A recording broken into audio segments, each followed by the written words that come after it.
All right, Michelle, let's kick things off. As I'll announce in a minute, Matt Bogosian won't be here and I will be leading today's Monday call. But do you want to get us started? Sure can. Good morning, everyone. I hope you had a wonderful weekend. Happy Monday.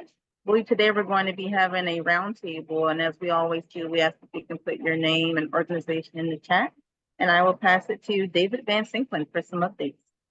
Great. Thanks, Michelle. And I'm going to make you a co-host if that's all right, so you can help me add people into this as they come in. Let's see. Hope that worked all right for you. That. It works great. Okay, good. Well, hi, everyone. Good morning. Welcome to this week's Monday National Call, bringing together regional leaders, federal, nonprofit, and private national stakeholders together for quick and efficient 30-minute meetings each week.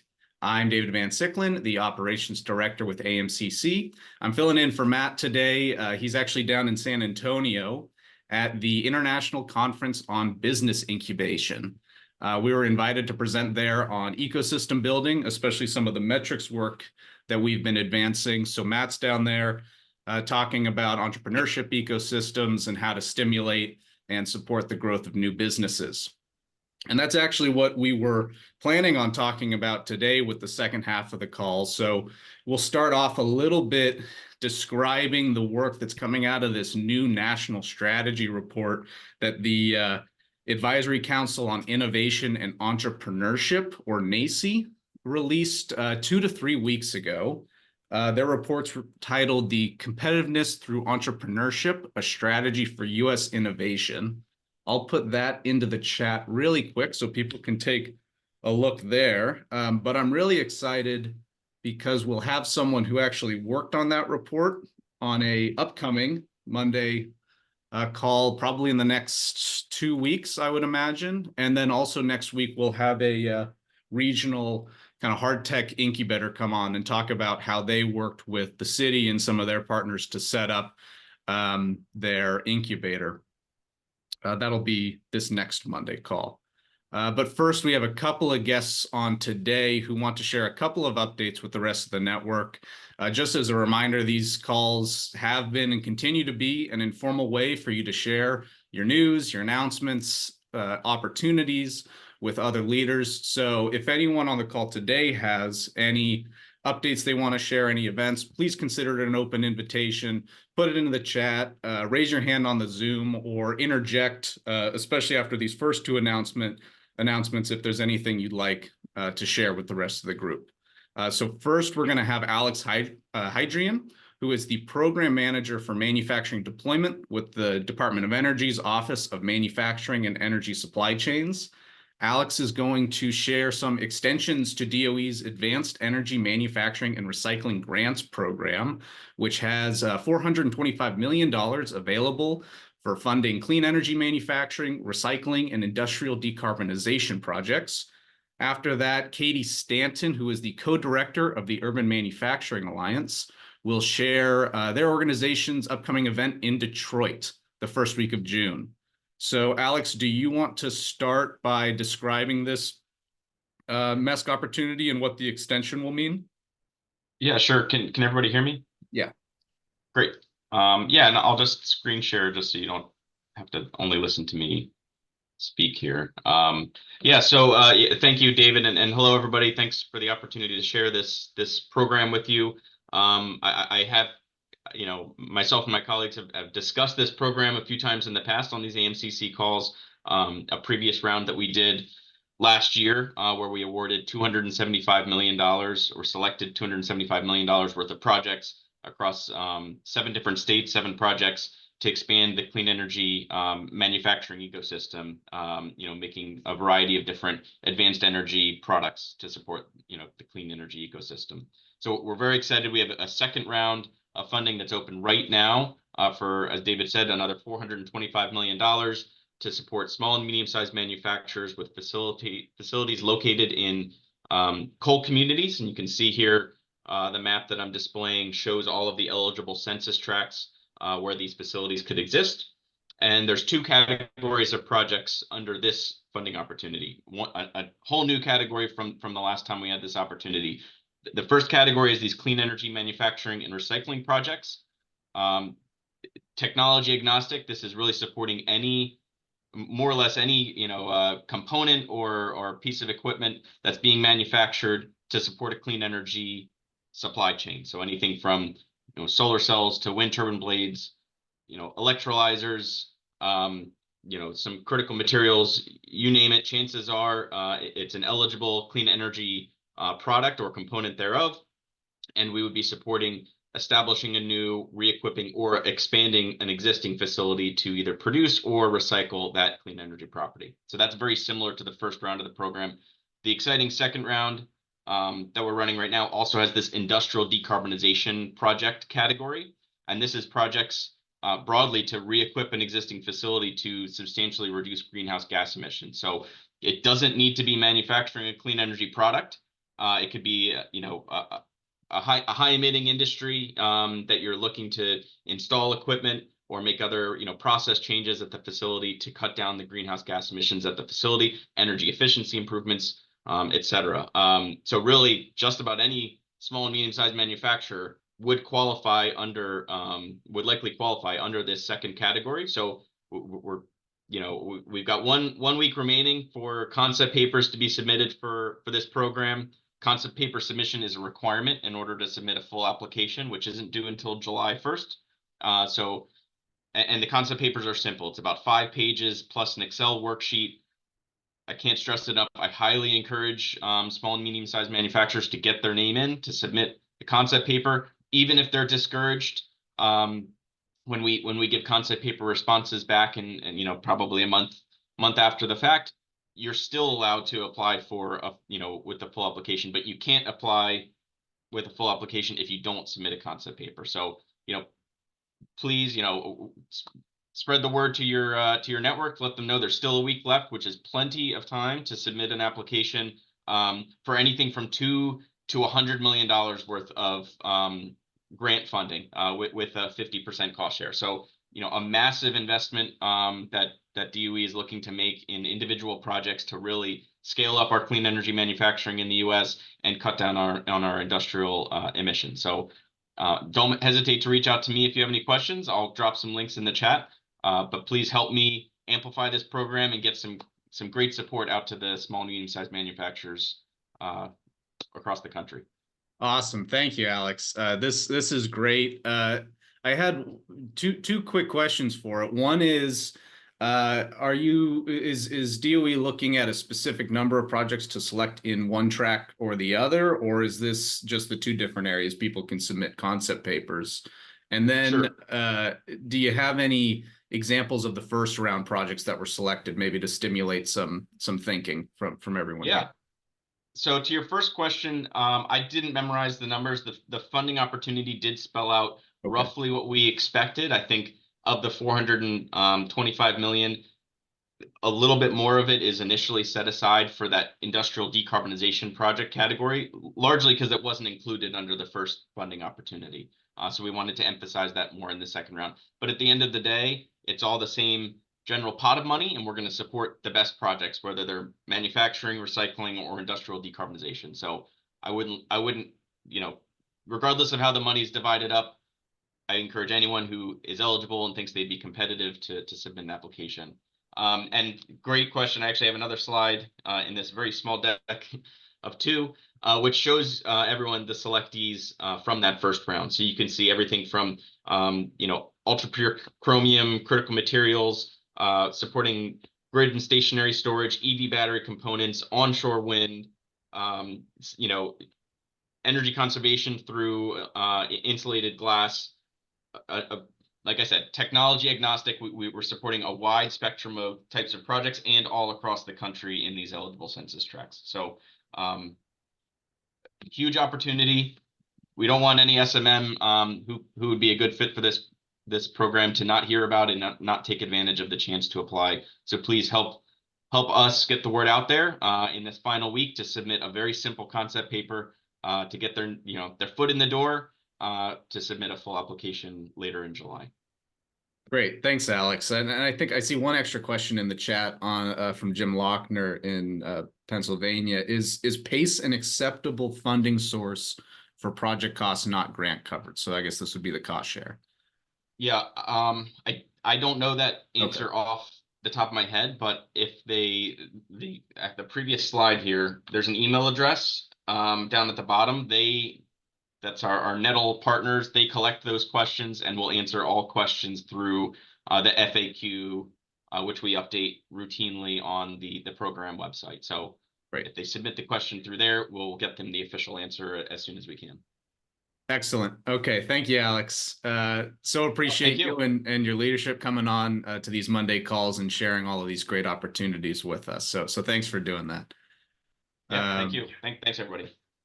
Great, thanks. And you can reach out to Alex with the contact info that he's going to put in the chat in just a moment. Let's see, I want to turn to Katie now. Katie Stanton with the Urban Manufacturing Alliance. Do you want to take a couple of minutes to describe your upcoming event in Detroit? Yeah, thanks, David. Hey, everyone. Good morning. Hope everyone's having a nice spring day. I'm in Wisconsin and it's finally, things are finally growing here. So it's a good day. Yeah, excited to be here this morning to tell you all about a regional convening that UMA is hosting in the first week of June. It's on June 4th in Detroit. It's called Co-Creating the Conditions for an Inclusive Workforce. For those of you who don't know, the Urban Manufacturing Alliance is an organization that believes that manufacturing is a strategy for wealth building and economic mobility for communities. And we work with other national and certainly local organizations to co-create solutions and interventions that help create more access to those opportunities, whether that's through career pathways or entrepreneurship or ownership. I don't know if y'all heard that, but my cat just did a Tom Cruise risky business slide into my office and then out. So I'm going to close my door now. To that end, our events are very collaborative. We see everyone who attends as experts in their own work and their own domains. And so our programming is designed in a way to ensure that everyone is able to share that expertise, to talk to one another, to learn from one another. So rather than having a lot of passive programming like panels or speakers, we do interactive breakout sessions and different workshops. Detroit will be no different. We're also hosting it in a manufacturing facility. So just really sort of a more stimulating environment, see real world people doing the things that we all love and support. The three sort of themes that will be spread across the day or tracks will be the measuring regional workforce metrics. David and or Matt will be joining us, as well as some folks from the University of Michigan. A second topic is changing the narrative to recruit workers from the perspective of businesses. And then the third is inclusive design of workforce programming. And so we'll have at least 2 workshops around each of those throughout the day, plus a really long and delicious lunch, and a nice afternoon networking reception. So I'm going to leave it at that, and I will put both the event registration link and a link to our recruitment kit, which we've made so that you can easily share this with your partners. And while this is certainly regionally focused, because Detroit does have the GEM initiative, the Global Epicenter of Mobility, Build Back Better, Good Job Challenge grant, we are also welcoming anyone from anywhere across the country who is interested in these issues. Thanks for the time, David. Appreciate it. Great. Thank you, Katie. And yeah, so AMCC is going to be there. We're going to be working on that ecosystem metrics discussion, especially as it relates to workforce. So I'm really excited to attend, especially because we weren't able to go to your Baltimore convening last year. Would you want to also put the recap of that meeting into the chat so people have an idea of, what some, the organization of the event, the structure, and what some outcomes will be there. Oh, Michelle, are you coming to Detroit as well for that? Oh, that's great. Yeah, I'll be there. Super excited. Great. Okay, so it's shaping up to be a great event. AMCC will be there. That's going to be part of our Michigan Roadshow in June. We'll be at the University of Michigan on Monday. We'll be with Katie and Michelle and everyone else on Tuesday. And if you are in the greater Detroit area or further afield and want to see how an AMCC Roadshow could benefit your region, please reach out to me because we have a couple of extra days there at the end of that week that we're looking to fill out still. So if you have good ideas, if you're in the area, please reach out to me. Great. I want to give a couple of quick announcements really quick, and then we'll turn to a short discussion on this NACI strategy document. First off, last week, if you missed it, another BFF from the Department of Energy, Clifton Yin, came on to our call to talk about some of their opportunities in the Industrial Assessment Center program. So I'm going to leave a link really quickly in the chat for people who like to look into those opportunities. That's especially relevant for community colleges, academics, nonprofits interested in pursuing these new workforce development opportunities for clean energy manufacturing and deployment. It's not just for existing industrial assessment centers, but also for new organizations that would like to bring an industrial assessment center, or to host one, I should say. So make sure to check that link for more information. There was also a new Department of Labor $6 million grant opportunity announced to provide technical assistance to organizations that are trying to get more women into skilled trades through registered apprenticeship pathways. So I can think of a couple of really great organizations that are in the AMCC network that would be a really good fit for this sort of project. So make sure to give it a look. Manufacturing was top of the list, first thing in the press release. So definitely a good fit for some folks in our network. So I put that into the chat as well. We had two interesting meetings Matt and I did this last week. The first with the EDA's lead on this America's Competitiveness Exchange Program, or ACE, which does biannual convenings of entrepreneurs and economic developers in a network, and they do these sort of in-person meetings, usually in the US, but also around the Americas. They were in Panama last year, and they're going to be in Michigan, actually up here in May. So it was a first call, but we're trying to get a sense of how to bring this network in with the AMCCers. And so I'd be interested if anyone on the call right now has been to an ACE event or has collaborated on something with them in the past and would have some information there. Please reach out to me with that. I'd also want to share this great report from this nonprofit organization, Project Equity, that Matt and I met with. We're going to have them on a call on Monday, April 29th, to talk about some of their work in succession planning and employee ownership. They really focus on transitioning businesses to ESOPs or EOTs as a way to help retiring owners keep their businesses alive while preserving their legacy when selling their business. This really seems kind of like a tricky territory in my estimation, especially when you want to respect those dual interests, right? Preserve the legacy, getting a fair price for your business when you go to sell it. But actually being able to approach manufacturers at the right time, give them these different opportunities or pathways in which to consider to sell their businesses. And when you think about it at scale, this Project Equity report really puts it into perspective.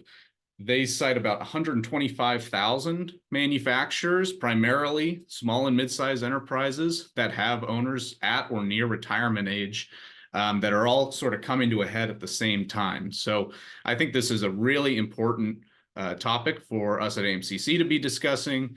And as we build out our collaboration with Project Equity, if there's anyone in different regions who has good examples of people who are doing proactive work in the succession planning space, please share those activities as well, because it'd be great to learn.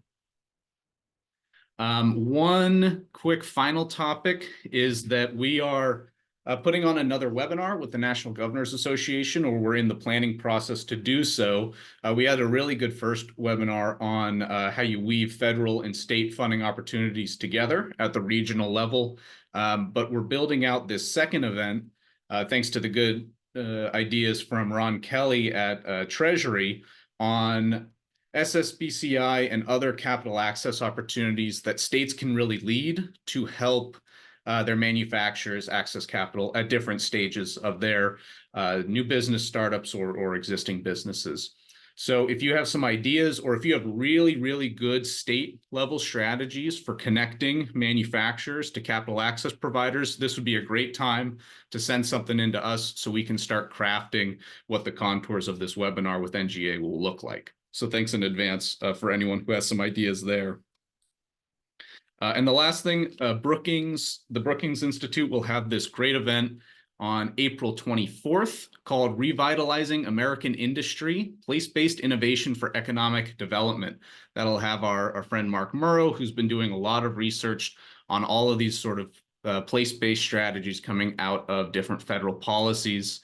You know, AMCC will be there, so I'm passing this along to anyone else who's interested in attending that event. Okay, let me pull up now a couple of slides. This is what Matt's presenting on at the event right now. But just to level set on the new report, I'll put that report back into the chat again. Let's see.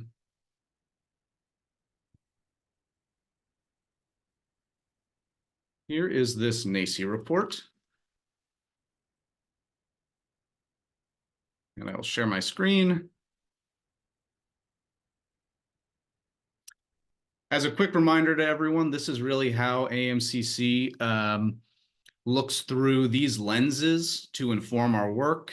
First, prioritizing key industries, defense, energy, transportation, agriculture, IT, communications, and health, as industries that really need to be performing well in the 21st century for America to thrive. This is tied to some 2021 White House reports on priority industries and supply chains. That second lens we look at is the Big Six. Many of you have probably heard of this. Which is a focus on the different ecosystem components that all need to be working sufficiently well for a manufacturing region to thrive. That's workforce, R&I, infrastructure, site development, supply chain support, trade, and operational improvement, capital access. And then, of course, the third lens, which is what are we shooting for? Well, that's sustainable development, which is, of course, economic competitiveness and job creation, but it's also social equity and inclusion, it's environmental sustainability, and it's national security. So looking through those couple of lenses and thinking about this entrepreneurship ecosystem, how you take new technologies and you start building businesses out of them and all the support that's needed from the ecosystem to help these entrepreneurs thrive. This is just kind of couple of pullouts from the NACI competitiveness report, looking at their three critical areas for improving American entrepreneurship, addressing changes, filling the gaps, and overcoming the challenges. For those who haven't had a lot of time to review this document, there were a couple of highlights in this section that I draw out. The changes they're seeking to address in the report won't be a surprise for many people on the call here.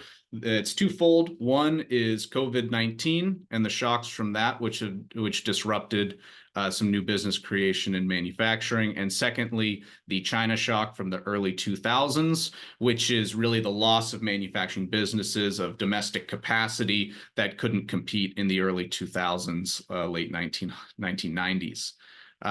In filling the gaps, they really talk about looking at the breakdown of venture capital funds. They're overwhelmingly going to software, healthcare, and biopharma over other areas in advanced manufacturing. The geographic distribution is not completely equitable. 2/3 of all investment in 2022 going to SF Bay Area, New York, Boston, or Los Angeles. And on the social equity side, there's still a lot of room for improvement. Only about 4% of VC partners were Black, 5% Hispanic, and women-founded VC firms made up less than 2% of the total funds in 2022. So this NACI report is really looking at, okay, how can we bring in a more inclusive approach to innovation in the VC space, in the entrepreneur space? How can we make it easier and more accessible to do this sort of matchmaking between capital access needers and providers? And how do we recruit the talent that we need to actually power these businesses, how they're getting funded and being deployed throughout the country? A couple of the recommendations, I'll just list them here. We'll really do a deep dive in the next couple of weeks over these 10 different recommendations. We'll talk a little bit about how it looks like in practice on the ground this next Monday. And then later we'll have a conversation with one of the authors of this NACI report.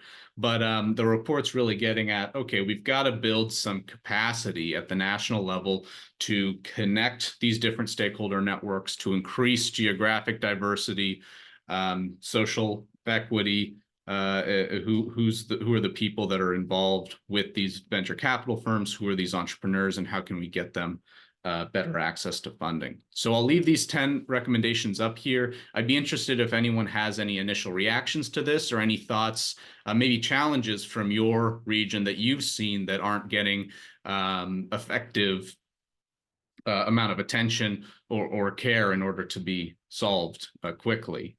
But does anyone have any initial thoughts on this new report? Oh, got to pull the chat up here.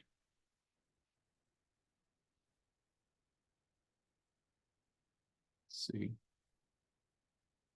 Well, let's see. The most recent message in here is from Lisa Morales Hellobo, and Lisa, we've spoken before about your VC firm and how you started that up and this very specific space that you're looking on, some of the challenges you've had before. Does this fall in line with what you've seen?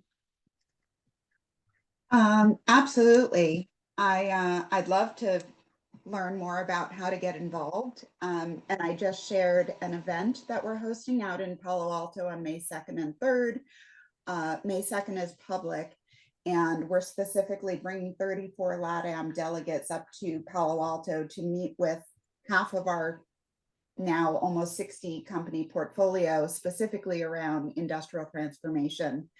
And the delegates are looking forward to creating collaboration across innovation, automation, and alliances to protect against foreign actors building on US soil. So I think all of this is around the same conversation. I don't know how we weave it all together. Great. Thank you, Lisa. And thanks for sharing this event. I'll make sure we include this in the update. It looks fantastic. Yeah.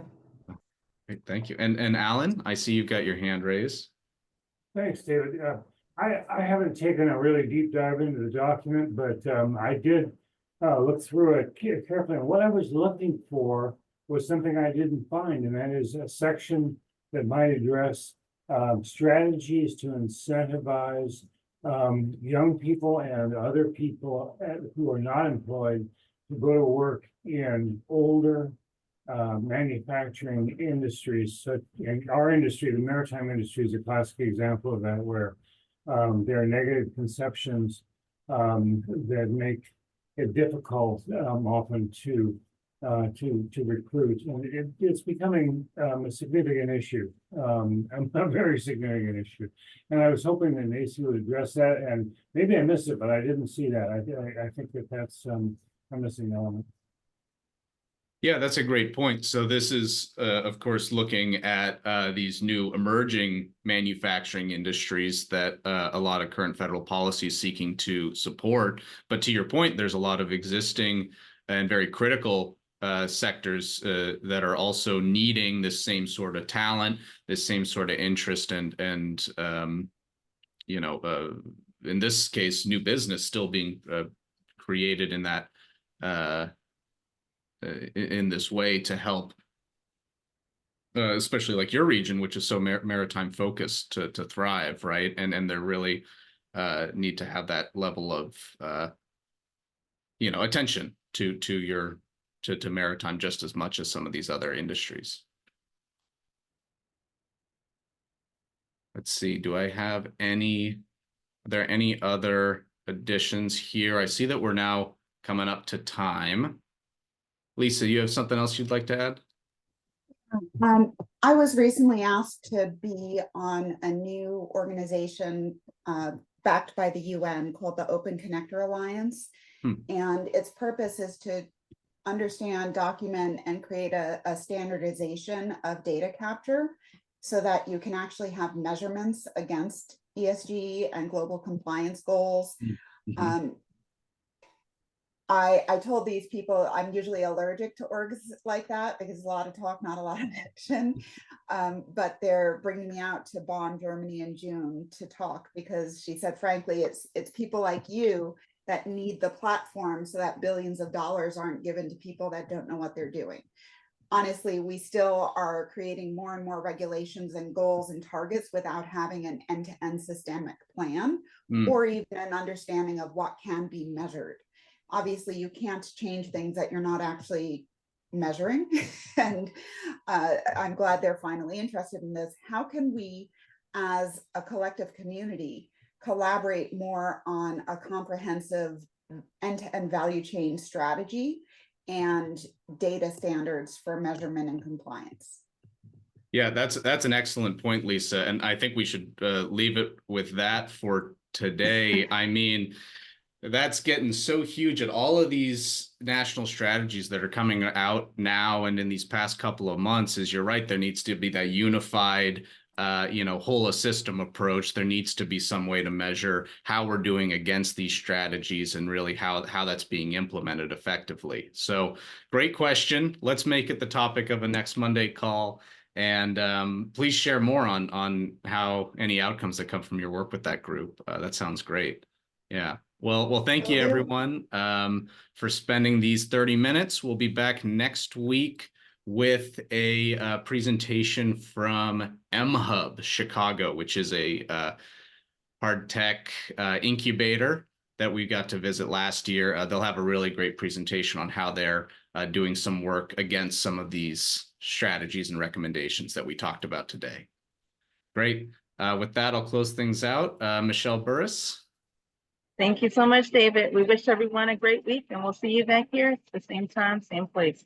Enjoy the week. Wonderful. Thanks, everyone.